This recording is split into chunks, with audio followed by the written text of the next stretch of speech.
Hi everyone and welcome.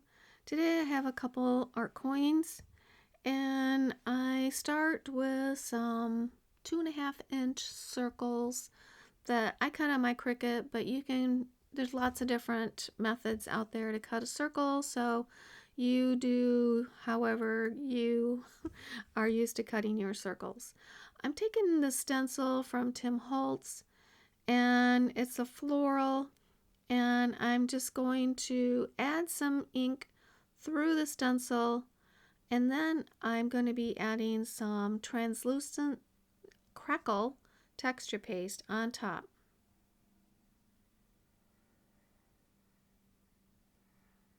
So the first one is getting Kitsch Flamingo as the floral. The second one will be getting some shabby shutters. And I'm just going to wipe off my stencil in between instead of, dumping it in my tub and cleaning it. Oh, that's right. I'm going to go ahead and do I thought I waited and did them both at the same time, but no, I'm going to add my translucent Crackle texture paste.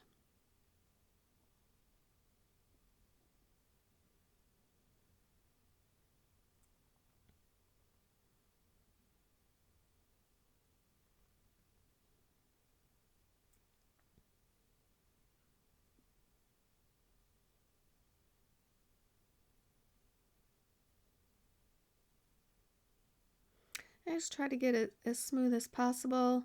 It kind of just spreads like yogurt, and so you just want a nice soft touch with it.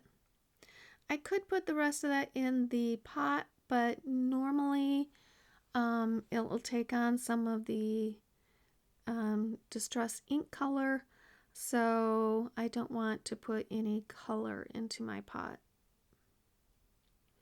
And then just wiping the stencil and going on to the shabby shutters. I'm going to reposition my stencil just a bit. I don't want the exact same. I mean, you really can't tell a whole lot in the end, but I don't want the exact same thing image on each of them.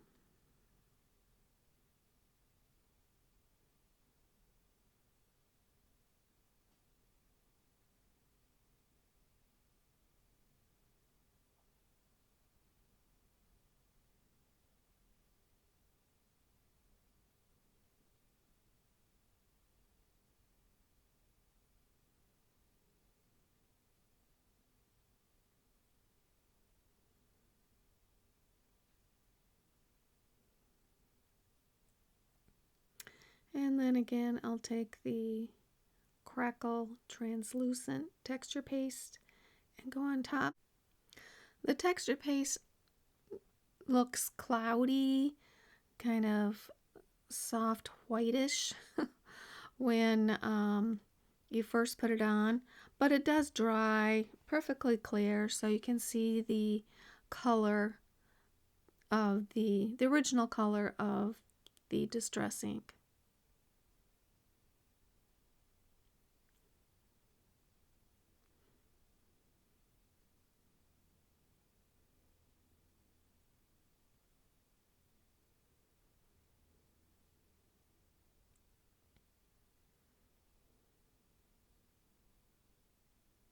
Sometimes I wish it would stay that cloudy color because I think that's pretty, but it doesn't. It remains clear. Now those have got to dry for a while. Depends on how humid here in Florida, so sometimes it takes a couple hours for it to dry. Sometimes I leave it overnight just so I can go on and do something else, but I'm going to wait till it's dry and then continue.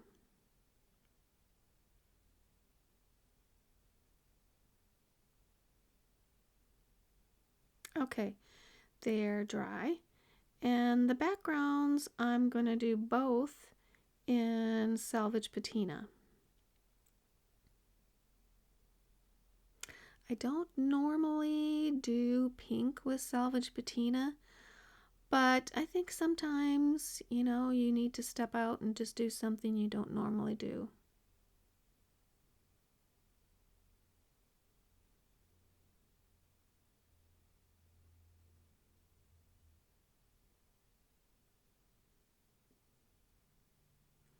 I do like the salvage patina with the shabby shutters though.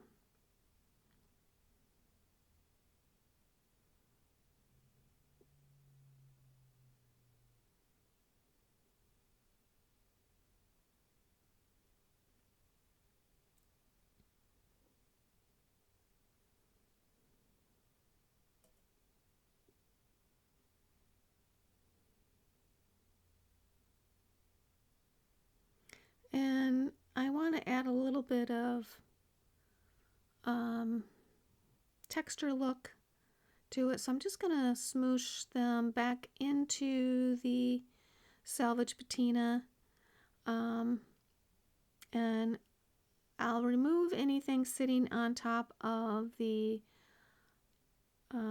texture paste, but then I'll dry it, and I think I even smoosh it one more time. But just lightly touching off anything sitting on top of the texture paste. If I dry it, some of it will come off, but some of it might stain it. It's a possibility.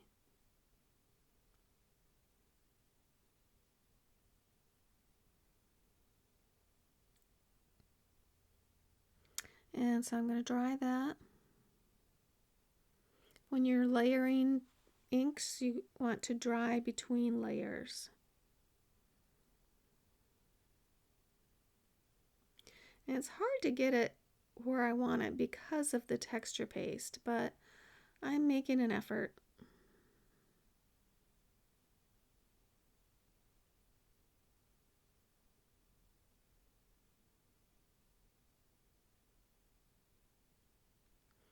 Okay, so I think that's going to show a little bit of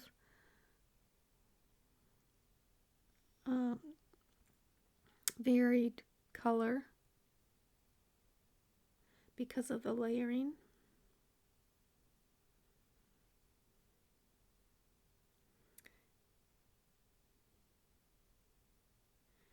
And I'm going to add a little bit of splatter from Vintage Photo, as well as some around the edges.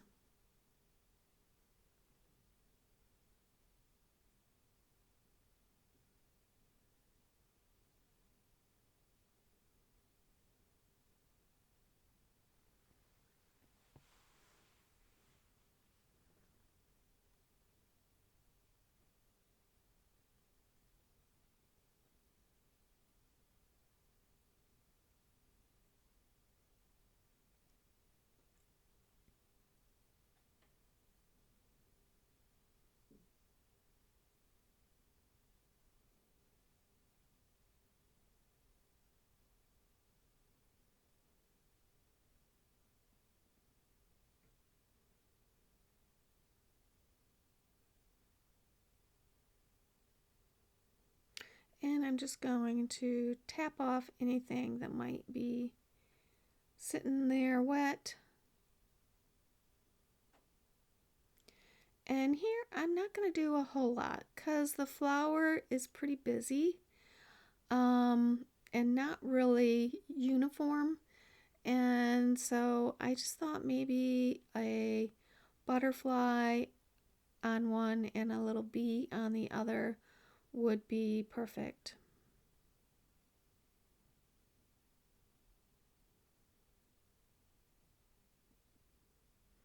And I don't put glue on their wings. I want their wings to be able to come up a little bit, and so it's just on the body and any legs that might be at risk from being torn off or ripped off.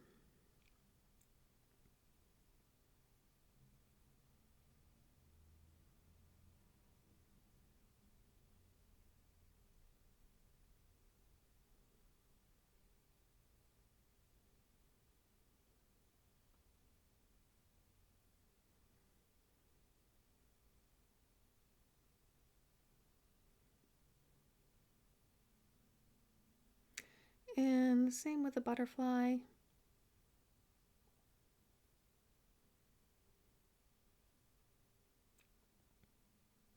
And placement is just a preference. It could very well go right in the middle too. And that's it. I hope you liked them. If you haven't subscribed yet, I invite you to do that. If you like these, give me a thumbs up or a comment. I'd appreciate it.